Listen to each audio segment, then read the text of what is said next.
Hey everyone, so now it is time for me to rank the BBCAN10 cast based on their abilities as a game player displayed in this season and how those skills could be attributed if they are put onto other seasons. So like the past 8 videos, I'm going to rank them into tiers, which are Abysmal, Bad, Potential, Mediocre, Solid, Good, and Great. So, Abysmal is pretty self-explanatory.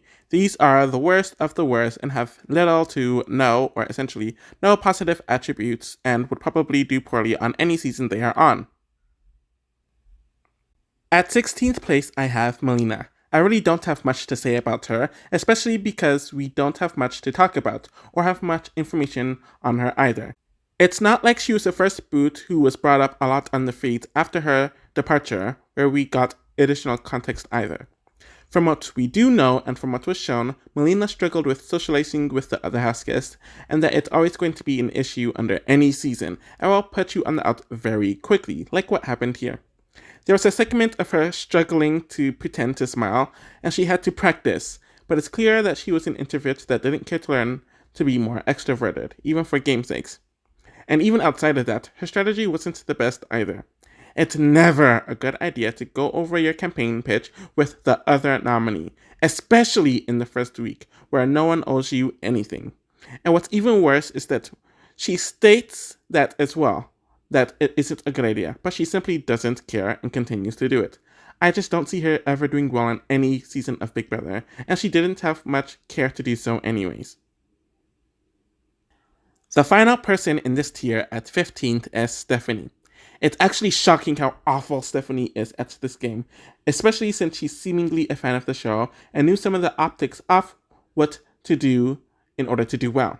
But when she came into the game, it seemed like she couldn't execute anything.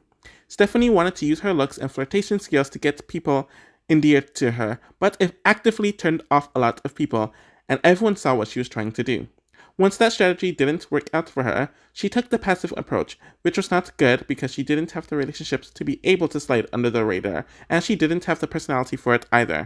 When it comes to her social skills, it seemed like she tried flirting with the guys, mainly Gino and Herman, but it didn't have much else to do with any of the other guys either, and it was notable to many people that she didn't have strong relationships or bonds with most of the girls in the house either, which alienated them. She was close to JC Lynn, but even she was more than fine with Stephanie going in her final week, and Cal as well as Gino, two people in her alliance, saw her as painfully expendable. She was nominated during a week where she should have never been nominated by her own ally, and wasn't even close to staying in the house, when most of the house flipped on her, and the few votes she did get were not in support of her, but because they were left out of the vote. I really don't see how she could do well in any season, as her personality and gameplay is just not conducive to do well. We are moving on to the bad tier, and it's pretty self-explanatory. People who have more negative than positive traits and most likely wouldn't do well on most seasons, but they could have one or two redeeming qualities, or I could see scenarios where they make it further. At 14th place, I have Jess. I was expecting them to be in the awful category, but there are a few redeeming elements to Jess's game for me to not put them below. Some of these slightly redeeming qualities is being able to build some strong relationships that kept them safe for some of the weeks in the game, and was able to get into some alliances when they initially were not in any. And they are also pretty good in competitions as well, from my recollection. Some of these traits almost caused them to stay during the double. Outside of that, Jess is a very bad player. The way they spoke to people and communicated their thoughts was consistently condescending, belittling, rude, brash, and uncomfortable for the people involved in the conversation and the people watching the conversation, viewers and other house guests included. And even the connections they were able to build, they all saw them as expendable, especially with Kevin clearly not caring about Jess's safety or priority. Jess made it past Gino's HOH because he made an idiotic choice of nominating Kyle, and Jess was also convinced to turn out Tanisha when the 4-5-person alliance they had with the two of them, Helena, Betty, and Summer would have been hugely beneficial to Jess, and Kevin even admitted that it would have been a better game move for Jess to put up Helena instead of Tanisha. The hostile relationship with Moose and Herman did nothing for Jess's game, and Jess was not strong enough in what they believed strategically, as they were too moldable by other people. I don't think Jess has the awareness enough to learn from their mistakes, improve from them, and to do better on another season. The final person in this tier at 13th is Moose. I didn't realize how bad his game was until I rewatched the season, and I forgot most of the information about his game. He came in claiming he wants to be a mastermind and planting seeds to people, but everyone saw through what he was doing, and he didn't have the game knowledge or the savviness to pull it off, and was not as charming as he thought he was going to be. I remember on the feast that he consistently threw his allies under the bus to anyone who would listen, which included people in and outside of his alliance, and we saw some of it during the start of Cal's HOH. Strategically, he put himself in a hole with his sloppiness and never got out of it. Most of his allies did not trust him and didn't pull him close into the circle due to his antics, as Herman, Tanisha, Summer, Cal, and several others always kept him in at an arm's length. He was going home for sure in week 3 without the veto win, and his alliance was always fine with sending him home to the wolves if need be. He only made it past week 5 because the others saw Tanisha as a bigger threat, and based on nothing he did, and they didn't keep him because they wanted to keep him, but because they wanted to get rid of Tanisha. Moose also had the tendency to overestimate his relationships with people in the house. A prime example of this is his relationship with Josh, where he chose Josh to play in the veto for him 3 times, despite Josh never feeling close to him throughout the entire season. And I remember there was even some dissension between himself and Herman throughout the season.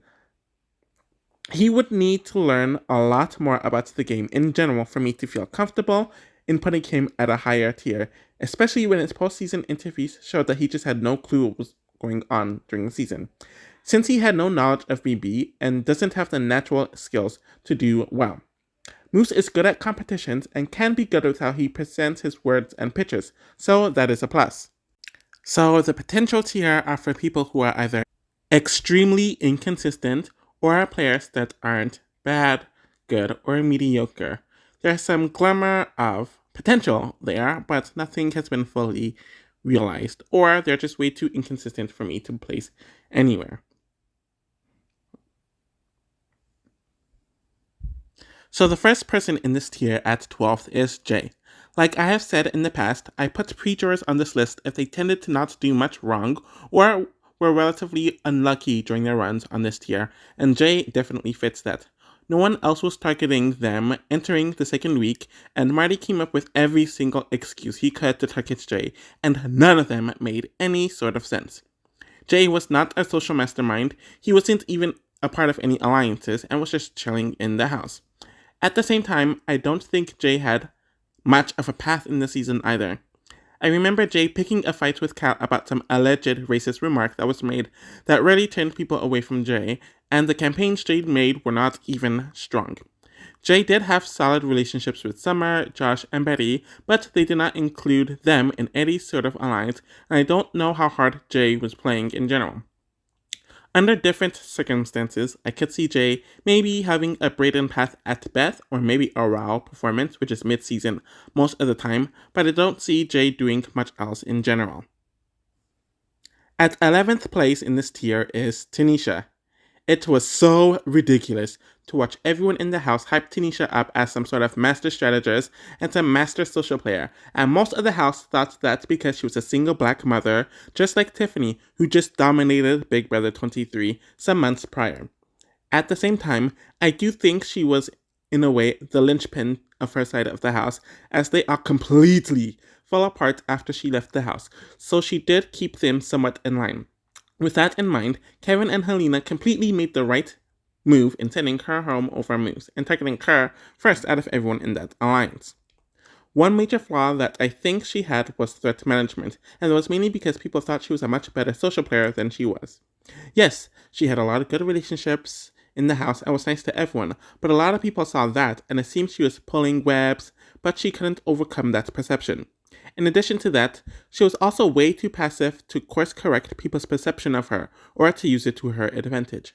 And strategically, it was mainly Summer who was more proactive with forming several different alliances that she was involved in and getting people together, while Tanisha mainly just stuck with focusing on her relationships with people who were already on her side. I could see her performing around here if she were on other seasons, but that mainly happened because no one on her side won HOHs for damn near the entire season, since if they did win power, she would have done better. Overall, she isn't a bad pre-juror and definitely had some merit, but isn't strong enough for me to put her higher, and I don't know how consistent she would be. She played multiple seasons. At 10th place is Kyle. So he is arguably the most inconsistent person to ever play on Big Brother Canada, or at least just from my immediate reaction and memories as I'm recording this. Cal was in a majority 7% alliance where everyone was loyal to it, he was the leader of it, and they had the connections in the house to take charge and to dominate, even with people outside of the alliance, as he was able to build relationships with people like Marty and Jess, showing that he would never be the type to only socialize with or rely on his allies. Cal was definitely more strategic compared to his closest ally in Gino, and seemingly had it together compared to most people. He was also in a side alliance with Stephanie, JC Lynn, Gino, and Herman, while also had someone he was acquaintances with in the house beforehand, like Moose. Despite being in a good position and knowing what a good position he was in, he decides to screw it all up. His first mistake was winning HOH when he was in a good position with most of the house and was aligned with most of the house. With that in him, he was always going to blow something up. He ended up nominating 3 of his allies throughout the course of his HOH, ended up breaking up both of his alliances, alienated everyone in the house, and let his paranoia based on racial relationships completely blow up his position in the house. And what makes it even worse is that he ended up going home on a week where he should have been safe, since his closest ally in Gino won HOH, but Gino was easily convinced to take Kyle out. Since he is a huge mental health advocate, there has to be some sort of self-awareness and self-reflection, so maybe he would learn from his mistakes and do what he did in the first few weeks if he were to play again, or he would just double down and continue to have quote-unquote big move-itis if he were to ever come back. And the final person in this tier at 9th is Marty. Honestly, I have no idea where the hell to put him. He isn't a bad player, or at least compared to the people I put in the lower 2 tiers, since he has a lot more respectable game qualities, but he also is not a mediocre, middle-of-the-road game player, as his game was too all over the place to be that, and he is by no means a good player, or good enough to be in the other 3 top tiers. We just have more examples of a sample size based on a skill set than the others, so he is this high and in this tier. Marty was not on good terms with a lot of the house guests in the first week, and even Kevin mentions that he had to start talking to Marty when he won HOH, and people started including him in a lot of things because of this, which to me states that Marty probably would have been on the outs had he not won that HOH, and could have easily had a Ryan BBCAN 6 trajectory, who also was included in things when he won HOH in week 2, and would have been on the outs otherwise. He had his relations with Kyle and Gino from that point onwards, but after suggesting to Gal to put Josh on the block, he claims that Kyle never included him on the plans during the week, and flipped on both him and Gino. When it came time for a second HOH, instead of taking accountability for the fact that he flipped on Gino again, he blamed everything on Betty and Josh. Also conveniently forgetting that Kevin was involved, to the point that he targeted them. He would be easily manipulated by random people he would speak to. He would continue making all these emotional moves, where he would even admit some of them were emotional, and having these temper tantrums. Despite all this, Marty was very good in competitions, to the point where he was the best competitor in the entire season, and he had a very good chance of winning the season had he made it to the end. He did know how to put certain things behind him, though he was only like that with certain people, and was able to look at the game logically and calmly when he was humbled, so that maybe gives me some hope that he could reflect on his errors and come into another season or situation with a clearer mind and potentially learn from his erratic gameplay. And now we are in the mediocre tier, which are players who are moderate, ordinary, so or a bit above low quality. And there are quite a bit of people who fit in this tier.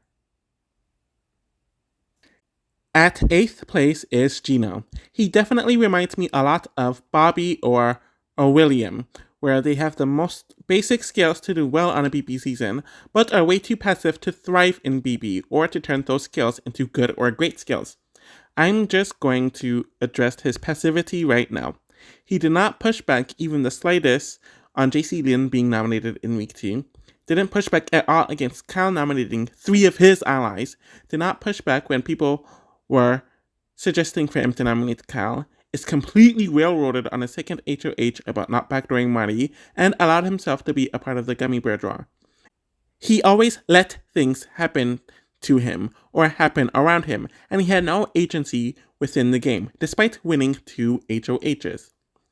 Gino was a very quiet person in the house, so he did not speak to a lot of people throughout a lot of the season, but he was genuinely well liked, hence him being a part of the 7 Alliance, people wanting to work with him despite the mess Cal got himself into, and Marty was always fighting for his validation the entire season, and being included in the 5 Alliance later on in the season.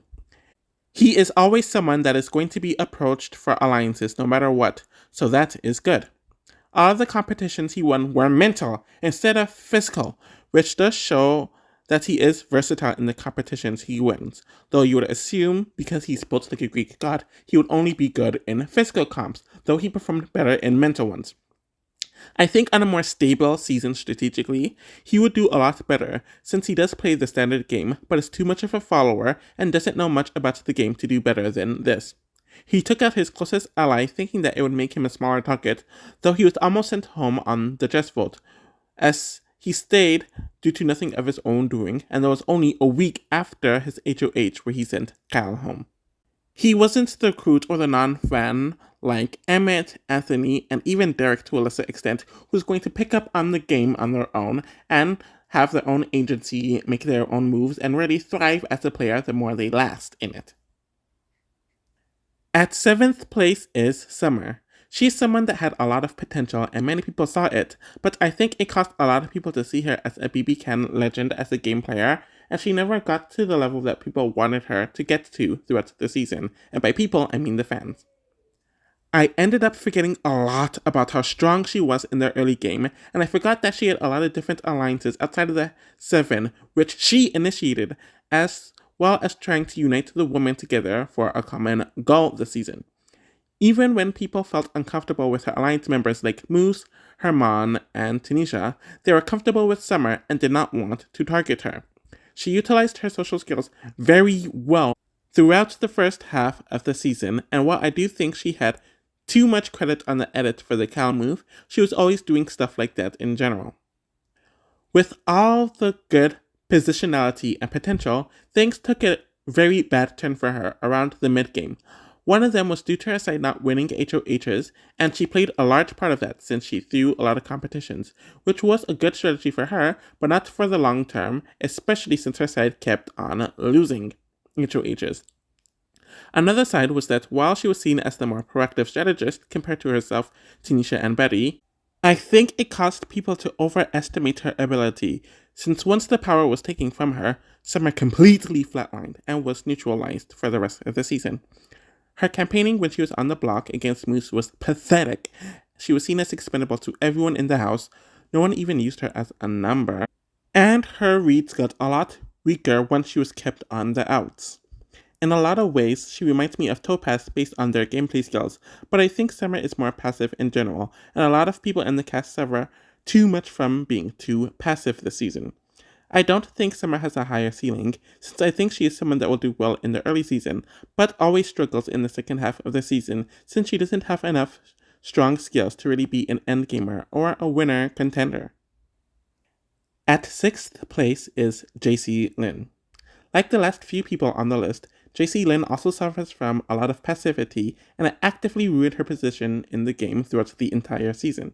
It cost JC Lin to be on the outs more than once throughout the season, and it cost her to be strategically on the outs for most of the season. I will say that unlike the others below her, Once she realized she made a mistake, she would go on active mode to correct her mistakes, which is something I give her a lot of props for, and that's a good skill to have. Being nominated in the second week really shook her to her core and woke her up, as she put in active work to improve her relationships with people, and we saw this once again when she was on the outs during the Stephanie vote and worked on people like Jess Moore. And we would see this in her final week where her butt was on the line and she came up with a strong campaign for the ghosts to keep her. She found herself on the outs early on because most of the women did not like her, and she spent a lot of her time with Stephanie, who she was growing tired with by the time Stephanie went home anyways. Tracy Lynn was shocked when she was on the outs, and while she did work on some relationships, she and Gino were always used as extensions instead of being genuinely being worthy allies in an alliance, which she learned in the double when she and Gino ended up not being chosen by the safety chain. She ends up being blindsided once again when Gino is sent home during the triple, since she overestimated her relationships with Kevin and Helena, which caused her to snap at them during the triple. Despite all of her flaws, gameplay-wise, and not really knowing a bunch of what was happening in the house, she was a threat to win at the end, and Kevin and Helena were correct in their assessment to get rid of her, since the jury did want to vote for her to win. Tracy Lynn was good in competitions and was able to win at vital times when she was in severe danger, like in week 2, the double and the triple, and performed well in other competitions she didn't win. Unlike the others, she can be efficient when she is on and can turn it on and off to learn from her mistakes. And because of her ability to learn from her mistakes, I can see her learning to do better in another circumstance and really thriving if she was put on other seasons. But I also think she needed a more active ally beside her than Gino, since it forced her to become the leader when she isn't capable of doing that without having someone just as, if not more active than her, supporting her. JC Lynn also had the chance to change the game in her direction and favor with the secret veto, but didn't use it and wondered why she ended up in the position she was in. The final person in this tier is Betty. I know it shouldn't be crazy to me that she's this high, since she did get to third place, but it's crazy to me that she is this high since I don't think that much of Betty's game, or doesn't think highly of it overall. She was in a bad position early on, as she was not in a solid alliance for the first few weeks, was put up as a pawn in the second week, and were potential targets in the third and fourth week, until things outside of her control took place. Despite that, she was able to build solid relationships with people within the 7, like Summer, Josh, and Tanisha, which caused her to slide in once the alliance ended up breaking up. People saw her as very authentic and honest, which did help her as the season went on. Strategically, she wasn't that bad. She was one of the few people who saw through Kevin and his antics the entire season, and would always let it go when it wasn't going anywhere, but even she got gypped by him during her HOH with targeting JC Lynn. Betty knew that it made more sense for Gina to go and pitched it during the double, but ended up carrying out of the move, which cost herself and Josh more grief throughout the season and actively weakened her position, as well as Josh's. Despite that, I do think she played very emotionally throughout a lot of the season. Her meltdowns and lashing out at people caused them to not take her seriously, and it's clear that many of the house guests claimed that she was going to win after the season was due to revisionist history, since she was told right after being evicted that she loses to Kevin at least. Not bad, but not good either, but she made it further than the others I put in this tier, and she isn't passive like the other 3 are, as she was relatively active throughout the season. So, the people in the solid tier are people who have a lot more good traits than bad or mediocre traits, but they're not going to be on any top 5, top 10, top 20, or arguably top 30 lists. So, to start off this list, at 4th place is Herman. Strategically, Herman is actually pretty good. He knew that the best way to getting to the end and ahead of the game is to form a large alliance, manage the alliance so everyone stays together and feels comfortable with one another, make relationships outside of the alliance, and to make sure that there's no tension within the alliance.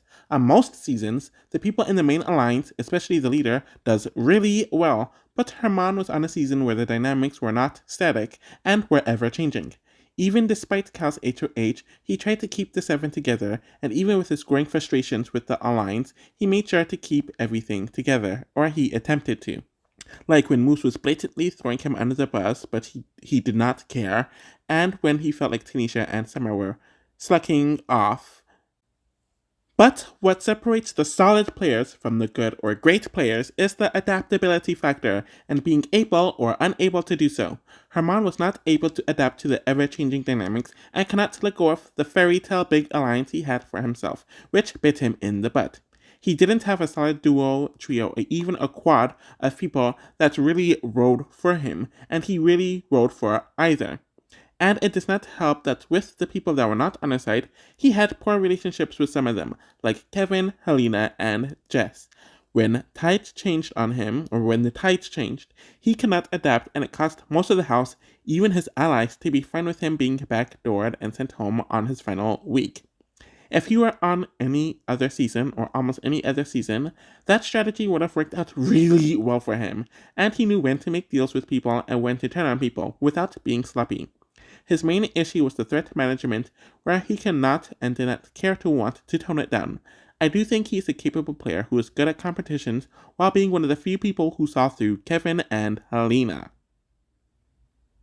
And speaking of our third place person, it is Helena. One of the things Helena did really well was manage her positionality. Throughout the first half of the season, she was always seen as a middle person, as she did have good relationships with all the girls in the house, to the point where they saw her as a vote, someone they could work with, considered her an ally, and it caused Helena to have a lot of agency, even with some of the men in the house who wanted to utilize her as a vote. They underestimated herself and Kevin, so when she made the move to dismantle the Herman alliance during week 5, they were shocked when she just didn't do what they wanted her to do. The issue with Helena is that everyone saw her as extremely wishy-washy, paranoid, and unsure of herself, so while she ended up making moves, manipulating, and cutting people throughout the season, they did not respect anything she did. She also did not have the social grace that Kevin did to make up with people when or after they were being sent home and targeted. We saw Summer never get over what happened, and we saw JC Lynn really go at her during the triple eviction, where it led to Helena eventually leaving that horrible goodbye message to JC Lynn, so just awful during management. She was able to manipulate Marty and helped keep JC Lynn and Gino by extension on her and Kevin's leash. The truth of the matter is, the house guests just did not respect her as a game player and saw her as a floater/coaster who followed Kevin. She was not going to win the game against anyone, and I do think that a lot of the moves she made were to help Kevin, and he did a bit more individually in comparison to her, as well as their social differences. She did win the 2 vetoes and did not use it, so she was not hopeless in competitions. She knows what to do and can execute it, but can't manage the aftermath well. The final person in this tier and the gold prize goes to Josh. He is an interesting case to me since everyone in the house really, really loved him to the point where everyone assumed that they were as close to him as he was to them, or he was close to them as they thought they were close to him. It's interesting because Josh was aware of this, but he never really went out of his way to maintain relationships with people throughout the season, as he did not speak to many people who were supposed to be in his alliance for the first 3 weeks. This was one of the reasons why Kyle nominated him in the 3rd week, and when people who thought they were close to him went home, they got really bitter at him due to it. All this means that in certain ways, he has an amazing social game, but in other ways, it means he has a flawed social game as well. I don't think he was bad strategically. He saw through people like Stephanie, JC Lynn, Marty, and Cal from relatively early on, but he wasn't really influencing anyone, but it kind of just mirroring what people were telling him or what they think, which is a skill in itself. It was clear that he was trying to manage his emotions and what he feels like he needs to do on a game level, which also cost him a lot of grief.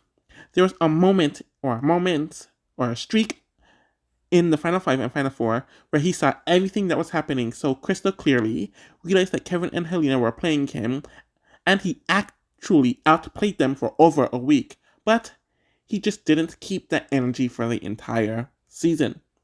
Josh is also very good in competitions, and while it took him a while to win one, he was in 2nd place during almost every competition he played in throughout the season, which is an amazing record.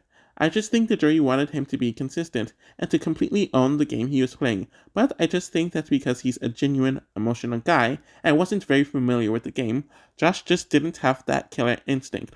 I see him doing well in every season, or almost every season, but he would be a good or a great player in the top 2 tiers had he kept the killer instinct he had in the Final 5 and Final 4. There is no one in the good tier from the season, since I don't think there's anyone that's like an 11 to 20th all-time BBCAN great player, so we're just going to move on to the great tier, and these are the best of the best, and it's pretty clear who is on here, and that is the winner, Kevin. It was so clear from the start that Kevin was the best player in the season, and no one came close to even matching him throughout the season. He honestly made many people in the cast look like fools and amateurs. Kevin came in with a set strategy and executed it brilliantly, wanting to plant seeds, causing chaos, and being a behind-the-scenes influencer, and working with a select few people to completely take over. Kevin took the first few weeks to form solid relationships with everyone, to the point that they wanted to keep him around, and when he would make his alliances, he would do it after getting to know them, compared to many of the others who aligned with one another before getting to know one another and coming to regret their alliances. He knew how to dumb himself down to make others feel comfortable, to make his ideas come off as their ideas when he was the one who pitches the idea to them, and even made himself a court jester at times to make people feel at ease with him. He always made people know that he is gaming, but he never came off like he was in control, and while he was under the radar, he wasn't too under the radar to the point where he wasn't respected. Many people end up falling into this, and we have seen this in BBCAN. Knows who the threats are and utilizes strategies and organized chaos to take those threats out. And while people would be mad at someone like Helena, he rarely got the backlash because his social game was so much better in comparison. He was able to pull Josh away from his people and to have Josh play for him throughout the second half of the season. He was able to get Marty to backdoor Herman when Marty initially did not want him to, and had Gino and JC Lynn as well as Betty make moves that were completely not in their best interests. With that being said, Kevin is notably poor in competitions, so while it is good that he was able to win and dominate without competitions, it could be a problem if he was on another season or on other seasons in general. Also, he himself has acknowledged that his early game was sloppy, where he was nominated in the first week, and was considered to be nominated for the second and arguably third week as well. In a more static season, he would remain on the out and not get a foothold, but I do think he's a lot more adaptable than more house guests and has the skills in him that warrant him being in the great tier. Overall, that is how I rank the BBCAN10 players as players based on the tiers that I have established. There are a few good players, some bad players, and a lot of mediocre or middling players. So as of right now, I am planning on watching BBCAN11 again and doing BB2, meaning the 2001 season, concurrently while I'm watching it, so it'll give me more time as the BBCAN11 interviews come out, so I can have a bit more context into this rewatch, and I can also start doing these reviews and cast rankings for BBUS. I'm definitely also going to make more compilation videos of house guests and their journeys throughout the season.